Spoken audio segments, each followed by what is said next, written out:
Chris Jericho is reportedly considering a return to the WWE, and he's got the wrestling world buzzing.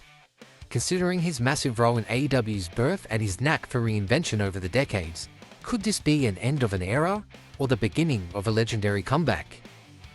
When AEW launched in 2019, AEW was in need of mainstream credibility, and they turned to Chris Jericho.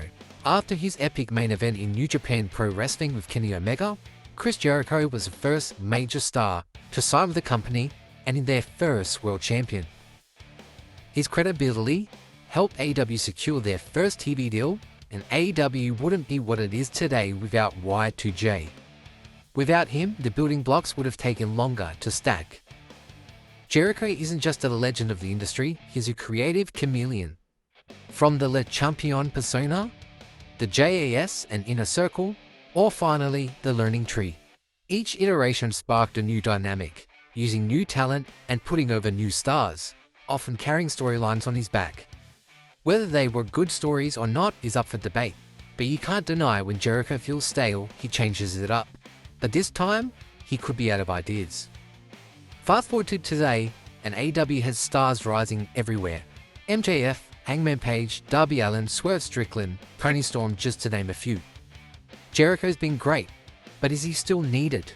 Creative momentum's shifting elsewhere, and he's often felt like more of a burden over recent years. This is why a return to WWE isn't just possible, it's logical.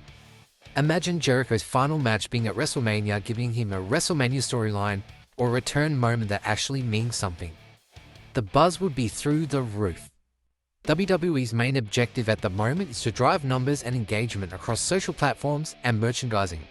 A Jericho return would be huge for engagement, and they could run a hell of a lot of merchandising off his name. The only question, is Jericho willing to truly step back? In recent interviews, Jericho has said many times that he isn't willing to step back from the ring action anytime soon. The real negotiation will be who will give Jericho the ending to his career that he craves, rather than cast him off as a side gig. I feel Jericho will be best served having one final major storyline and then move into manager role or a GM role on screen. Chris Jericho helped build AEW into a powerhouse, reinventing himself endlessly and created countless iconic moments while building stars along the way. Now, maybe it's time for WWE to welcome him home for a final chapter only he could write. So who do you think Jericho's final opponent should be, and where should he end up? Stay in AEW or go to WWE for that massive pop and that WrestleMania retirement?